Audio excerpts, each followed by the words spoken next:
بسم اللہ الرحمن الرحیم۔ ہم ماتم کیوں نہیں کرتے، یہ ہے کتاب کا نام۔ وکیل صحابہ و اہل بیت مولانا قاضی مظہر حسین رحمۃ اللہ علیہ یہ رائٹر ہیں اس کتاب کے۔ بسم اللہ الرحمن الرحیم۔ الحمد للہ رب العالمین والصلاة والسلام علی رسول محمد خاتم النبیین ورحمۃ للعالمین وعلی آلہ واصحابہ اجمعین۔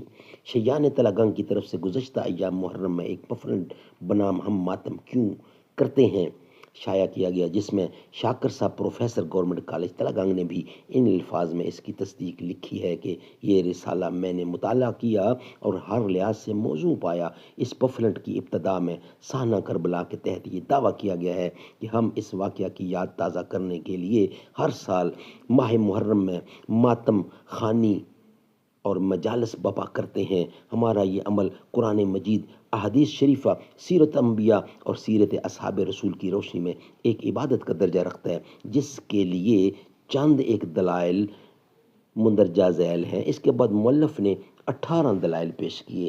جواب کی ضرورت گو ان دلائل میں ایک بھی دلیل ایسی نہیں جس سے مروجہ ماتم ثابت ہو سکے، لیکن اس پفلنڈ میں چونکہ قرآن مجید اور حدیث شریف وغیرہ کی بنیاد پر ماتم مروجہ کو عبادت قرار دینے کا دعویٰ کیا گیا ہے، جس سے ناواقف مسلمانوں کو دھوکہ لگ سکتا ہے، اس لیے بعنوان ہم ماتم کیوں نہیں کرتے جوابی رسالہ کی اشاعت ضروری سمجھی گئی۔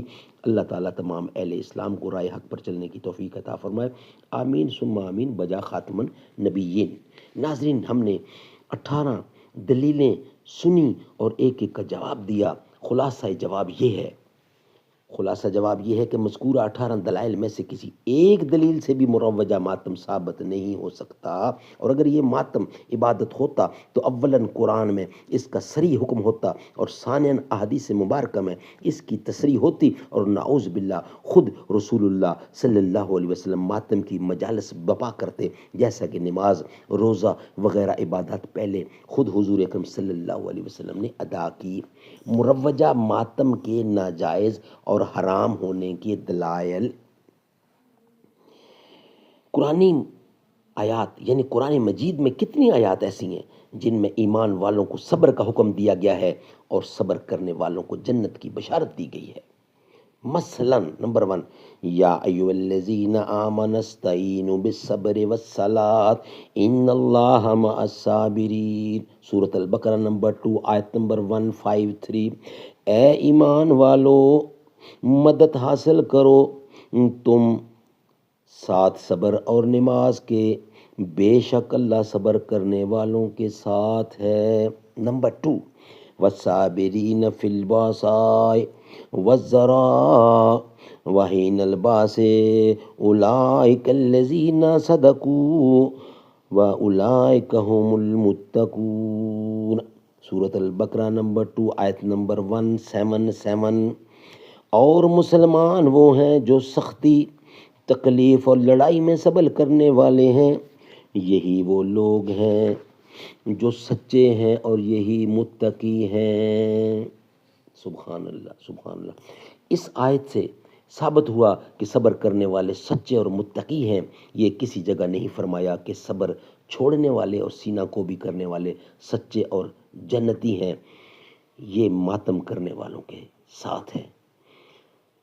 چھوڑنے والے اور سینہ کو بھی کرنے والے سچے اور جنتی ہیں، یا پھر ماتم کرنے والوں کے ساتھ ہے، یہ کہیں بھی نہیں لکھا۔ ناظرین، یہ 2 دلائل تھے، انشاءاللہ باقی بھی بہت سارے دلائل ہیں، روزانہ کی بنیاد پر ہم آپ کے سامنے پیش رکھیں گے اور پیش کریں گے۔ اور کتاب ہم ماتم کیوں کرتے ہیں کا جواب ہم نے دے دیا ایک ایک کر کے، اور یہ ثابت کیا ہم نے کہ ہم ماتم کیوں نہیں کرتے، یہی قرآن سے ثابت ہے۔ اور آج کا جو ہیڈنگ ہے مروجہ ماتم کے ناجائز اور حرام ہونے کے دلائل، یہ انشاءاللہ ہم آپ کے سامنے رکھیں گے روزانہ کی بنیاد پر۔ زباں پر مومنوں کے جب بھی ذکر تاجدار آئے تو اس کے بعد لازم ہے کہ ذکر 4 یار آئے۔ ابو بکر و عمر عثمان و حیدر، جب بھی باغباں ہوں تو پھر کیوں کرنا باغ مصطفیٰ میں ایک بہار آئے۔ رب صلی وسلم دائماً ابدا علی حبیبک خیر خلق کل یمین۔ راہ حق میں جان دے کر ہو گئے زندہ حسین، تو انہیں مردہ سمجھ کر بین کرتا ہے فضول۔ نبی چاند ہیں تو ستارے صحابہ، نبی ہیں سمندر کنارے صحابہ۔